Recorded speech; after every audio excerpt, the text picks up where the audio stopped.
What a win. What is up, you geezer, blow-tied geezers? It is Chris Marder9 here, and finally, we are up and running in the Premier League.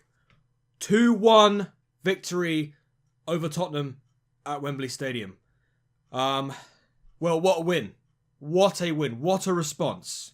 So, to put it into perspective, if the 3-2 defeat against Burnley last week was the whole of the bottom of the ship, this game was the duct tape. Literally, you just put a bit of duct tape underneath the ship and it continues to sail on.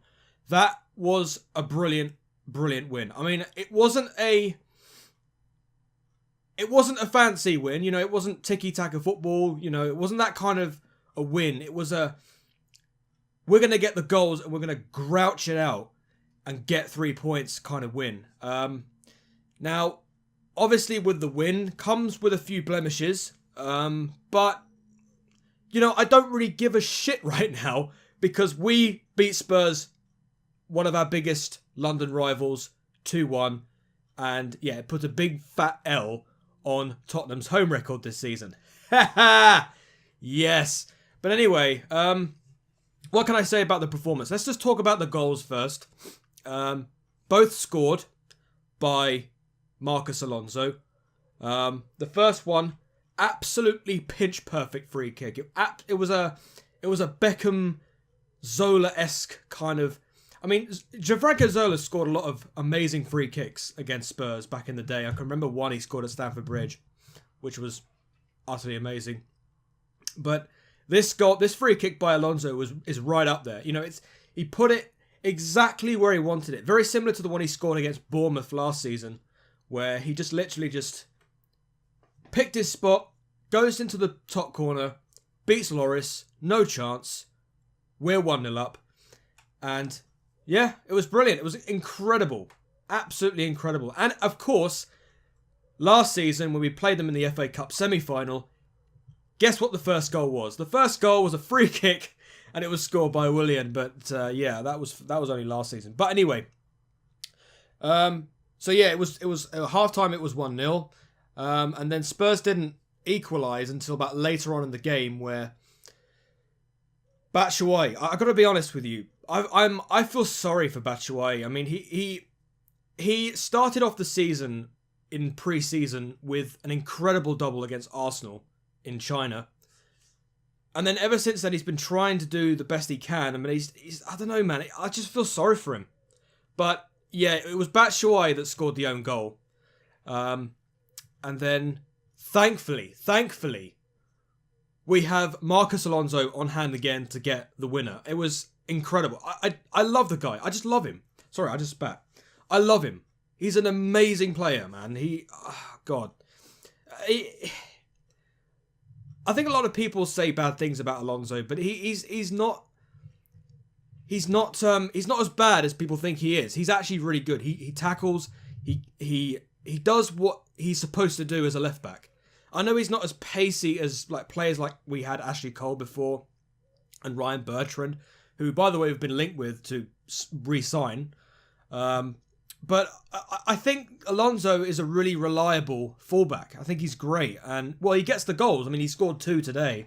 So you can't write players like him off. I think he's one of my favourite players in the team anyway. I mean, before when we signed him last summer, I was like, you know, what the hell, Emanalo? Why are you signing him?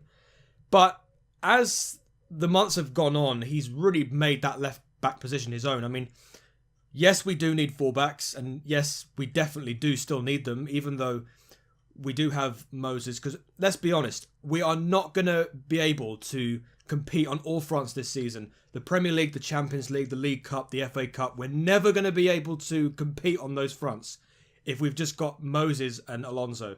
We need some more fullbacks. But I think Alonso is a great, reliable player. And I think that proved it today. But like I said, it wasn't all plain sailing today. It was we really, really, really had to work with that win. And we definitely needed it as well. Tottenham were better. I've got to be honest. I'm going to be honest. I think Tottenham deserved to get at least a point. Eriksen and Harry Kane, last season they were absolutely pivotal for Spurs in their chase of us in the Premier League. And the way that they link up is phenomenal. I mean, Eriksen is the main man in the middle for Spurs, and he's the guy that orchestrates everything. And when he provides for Harry Kane, you've got to watch out, because Harry Kane has got some kind of a shot. I mean, he hit the post today as well. Eriksen had some chances of his own. And of course, it was Eriksen that provided the free kick for the own goal for Spurs. But, I mean, the defence. Now, I've got to talk about I've got to talk about our defence. Going off at a bit of a tangent, but David Luiz and Rudiger both got booked. And I thought to myself, because we've now got those players booked, I thought, you know what? We're going to have to be very, very careful about not making any fouls. It's going to be easy for Spurs to work around. But to be honest with you, I felt that they were ruthless in that game. David Luiz was ruthless. Rudiger was okay. It wasn't... I've got a thing about Rudiger is there were a few times with Rudiger where both Harry Kane and Eriksen managed to get past him easily. And I was just thinking, make a tackle. Do something. Make a challenge. Do what you need to do to stop the players from going forward. But aside from that, I felt that the entire defence was okay. But there's one man in that back line that really caught my eye. And I didn't expect him to do it because, he's only just come from the German league and he's come straight back in to make a name for himself. That's Christensen. What a performance. What a performance. God, I mean, that guy. Hang on, I need to check something 1 second. I liked a tweet from somebody on Twitter quite recently. I'm going to see if I can get it up on here.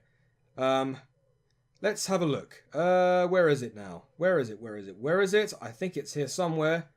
Hold on. I think I've gone a bit further down. But it did say, I do believe it did say that Christensen had 100% pass completion, made 9 clearances and 6 interceptions.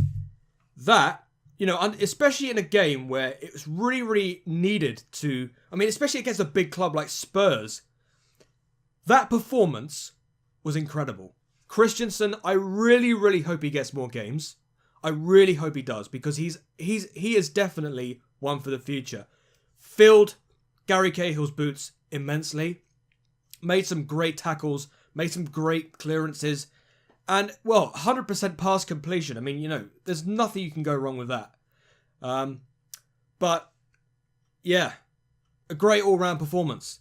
For most of the half, or most of the end of the first half, and majority of the second half, we were pegged back in our own half, majority of the time. We felt like we got choked by Spurs quite a lot. It almost felt like we were playing against Barcelona at the Nou Camp. If you remember when obviously we drew with them 2-2 to go to the final of the Champions League final in 2012, where of course we eventually won it against Bayern. But it almost felt like that kind of game where it was like just have our backs to the wall and then just let Spurs just do what they have to do to try and get them. I think it kind of worked against Liverpool as well a few seasons back. It almost felt Mourinho-ish in a way. Just fall back, just swallow everything up that Spurs throw at you, and then just throw it back. And I think, I'm glad that Alonso scored that goal in terms of that, because literally, as soon as we scored that own goal, I thought, oh fuck, it's this kind of game again, isn't it? Where we lead for the entire game, Spurs get a late goal. It's like from a set piece as well. Would you believe as well? I forgot to mention that earlier. But yeah, I'm really glad. I don't care all the blemishes in the game. All I care about is that we beat Spurs. That's all I care about. I hate Spurs, and I'm fucking glad we beat them. Because, like I said at the beginning of this video, this game is the duct tape on the hole at the bottom of the ship that was formed last week against Burnley. So what's our next game? Our next game is Everton at home. It's not going to be easy because, of course, they've got a big squad. Everton have had a big overhaul in their squad. They've got Rooney, they've got Klaassen, they've got Schneiderlin, they do still have Ross Barkley, who could be a threat. They've got Sandro, this young Spanish striker, and they've also got a really decent player in what's his name? I can't remember him. What's his name? Sigurdsson. They've just recently signed him from Swansea for £45 million. £45 million for an Icelandic player. He's worth more than Matuidi, who signed for Juventus the other day for £14 million. Like, how does that even work? But anyway, like I said, I'm going off at a tangent. Yeah, so our next game is against Everton. Not an easy game. Not an easy game at all.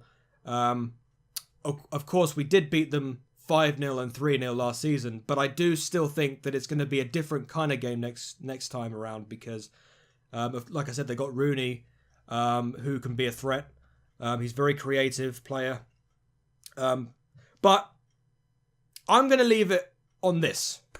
I'm still a bit miffed at the Chelsea board, regardless, because we still haven't sorted our problem out in terms of squad depth. I think we need to go out and start signing some players now. We've got 2 weeks to go, and we still haven't done anything, but we are linked with some players. We linked with Oxlade-Chamberlain for 35 million from Arsenal, Ryan Bertrand from Southampton, and the other guy, Cedric Suarez as well, another Southampton right back who's been linked. There's no possibility we could get Alexandro because he said he wants to stay at Juventus, which I feel is a bit of a is a very low blow. But I would have loved to have seen Alexandro at Chelsea, but I just feel that he's too, like 70 million on a fullback. I know we do need to sign fullbacks, but I don't know, man. I just feel that 70 million on a fullback is a lot of money. A lot of money to be spending out, especially when we're not really too sure about how good he's going to be. I know he's world class, but I don't know. But yeah. And also Danny Drinkwater. I don't know why we're linked with Drinkwater. Why are we linked with Danny Drinkwater? I don't know. 40 million as well.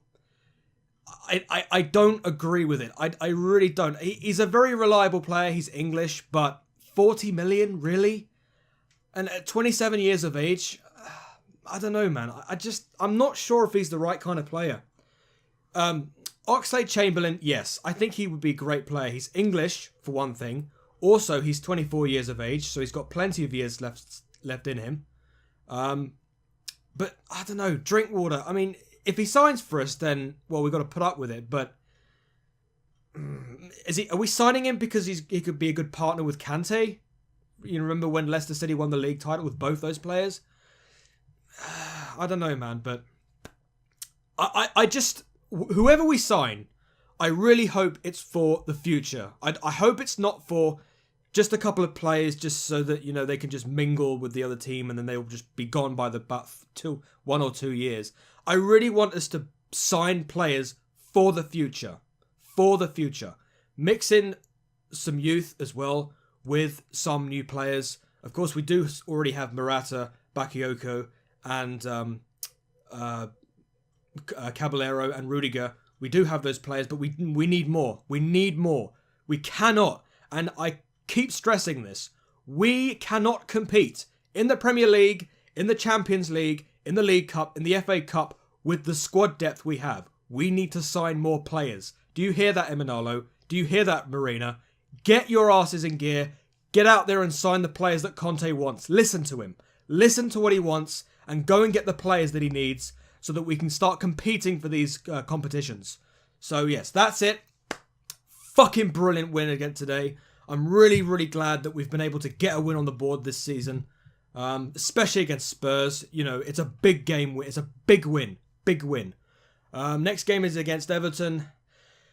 It's going to be a tough game. I'm hoping we can win. I'm hoping that we can win against the odds, but I know it's against the odds, but I'm just really, really glad that we won today. It's, well, every single Chelsea fan out there is probably breathing a sigh of relief, and I'll tell you what, I'm not blaming them. I'm not blaming them. So, yes, so this is my post-analysis on the Chelsea Spurs game. Come on, Chelsea. We've got a win on the board. Now let's get out there next week and beat Everton at home. That's what we need to do. Leicester and Arsenal are coming up after that, so, you know, it doesn't get any easier. So, yes, first win against Spurs. Woohoo! Get in there. Thank you very much for watching, guys. If you can add any additional comments down below. I've got to let Chris Marner Games do some videos on Overwatch, whatever that is. So, thank you very much, guys. Come on, Chelsea. If I need to do any more videos on this channel, I will do. Hey, door, and peace.